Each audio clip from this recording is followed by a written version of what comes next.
हम ये आपको बताने के लिए घूम रहे हैं, ये हम आपको समझाने के लिए घूम रहे हैं। आज आप कहते हो कि हमारा रास्ता नहीं बना।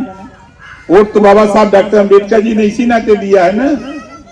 इसी ओर से बेहतर शिक्षा, बेहतर स्वास्थ्य, बेहतर रोजगार, इसी ओर से रास्ता, पुल पुलिया, खड़ंजा, इसी ओर से रोजगार और नौकरी, इसी ओर से बेहतर जीवन जीने का मौका बाबा साहब डॉक्टर अम्बेडकर जी ने वोट का पावर देके हमको आपको दिया।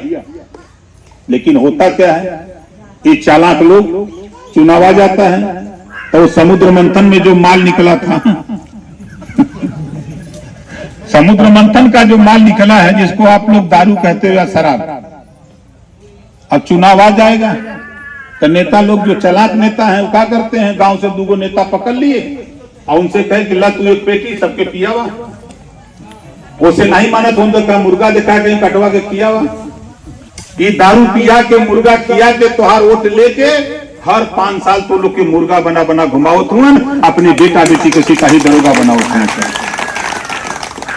बाबा साहब डॉक्टर अम्बेडकर जी आरक्षण की चर्चा होती है पिछड़े समाज के लोगों में, पिछड़े समाज के लोगों में चर्चा होती है कि आरक्षण की बात होती है। और 1993 जब बीपी सिंह जी आए तो उन्होंने जो बिंदेश्वरी प्रसाद बीपी मंडल आयोग लागू किया।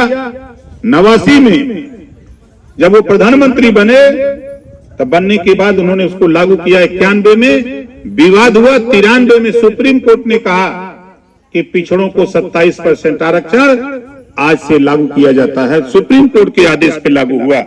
1993 से आरक्षण मिल रहा है और हमको आपको समझाया जा रहा है कि आरक्षण नहीं मिल रहा है।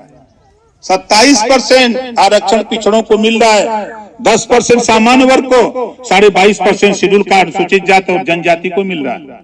लेकिन हम आरक्षण मिल रहा है लेकिन आरक्षण लेने के लिए तैयार नहीं है, खाली चिल्ला रहे हैं कि आरक्षण चाहिए, आरक्षण चाहिए। 27% में निषाद, बिंद, केवट, मल्ला, राजभर, चौहान, आरक, अर्कबंसी, बंजारा, बहेलिया, खंगार, जुल्हा, दुनिया अंसारी, साईं, दर्जी, फकीरी सब आते हैं, लेकिन इन्हें पता ही नहीं है कि आरक्षण में मिला था कि नहीं मिला था। ये पढ़ लिख ले बहु तो थोड़ा जानत बा। इसी बात को लेके देश के प्रधानमंत्री माननीय नरेंद्र मोदी जी रोहिणी आयोग का गठन किए हैं, रिपोर्ट तैयार हो गई है। पूर्व राष्ट्रपति रामनाथ कोविंद जी के नेतृत्व में 5 सदस्यीय टीम भी गठित हो गई है और वो टीम जांच भी कर लिया। अब वो रिपोर्ट लागू होने जा रही है और जिस दिन लागू होगा तो लूटने वाला 7% अलग, जो पिछड़ों का हक लूटता था वो 7% अलग, और 20% जो जिनका हक लूटा जाता था उसमें जिनको हिस्सा कम मिला है उनको 9% और जिनको एकदम हिस्सा नहीं मिला उनको 11%, 7, 9, 11 बांट करके देश में लागू होने जा रहा है। पिछड़ों को आरक्षण की व्यवस्था देश की सरकार कराने जा रही है। अब इसके लिए आपका बेटा बेटी पढ़ेगा लिखेगा नहीं तो कैसे पाएगा। इस नाते अभी से मैं आप लोगों से कहूंगा कि जिसका बेटा बेटी पढ़ लिख रहा है उसको थोड़ा मेहनत से पढ़ाओ। आने वाला कल जिस दिन ये रोहिणी आयोग की रिपोर्ट लागू होगी 5 साल के अंदर आप देख लेना, तेरे खाने पर निषाद का, बिंद का, केवट का, मल्ला का, राजभर का, चौहान का, गोड़ का, पाल का, प्रजापति का बेटा सिपाही बनकर के आना शुरू कर देगा, लेखपाल बन के आना शुरू कर देगा, दरोगा बन के आना शुरू कर देगा। सिर्फ उस रिपोर्ट का इंतजार करो। इस नाते आपको आगाह करता हूं, अभी देश में कानून पास हुआ कि 100 MLA बनेंगे, 33 महिलाएं होंगी। 100 में 33 महिलाएं विधायक बनेगी। दिल्ली में 100 सांसद होंगे तो 30 और 3 35 महिलाएं सांसद चुन के जाएंगी। अब आपके जिले में मान लिया आजमगढ़ में 10 सीटें हैं, आगे बढ़कर के ये सीटें 16 हो जाएंगी, 14 हो जाएंगी, 15 भी हो सकती हैं। सीट बढ़ने जा रही है। अब उसमें रिजर्वेशन आपके यहाँ मान लिया 4 सीट हो गई।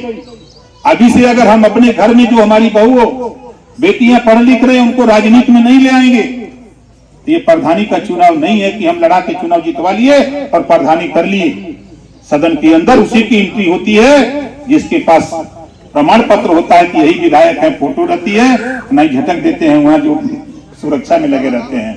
इस नाते हम आपसे कहने के लिए घूम रहे हैं कि आपके घर में जो बहू पढ़ी लिखी हो, बेटी पढ़ लिख रही हो, उसको राजनीति में थोड़ा माइक पर बोलने सिखाओ, नहीं तो फिर धोखा खाओगे, फिर चालाक लोग उसका लाभ उठा लेंगे, गरीब फिर पिट जाएगा।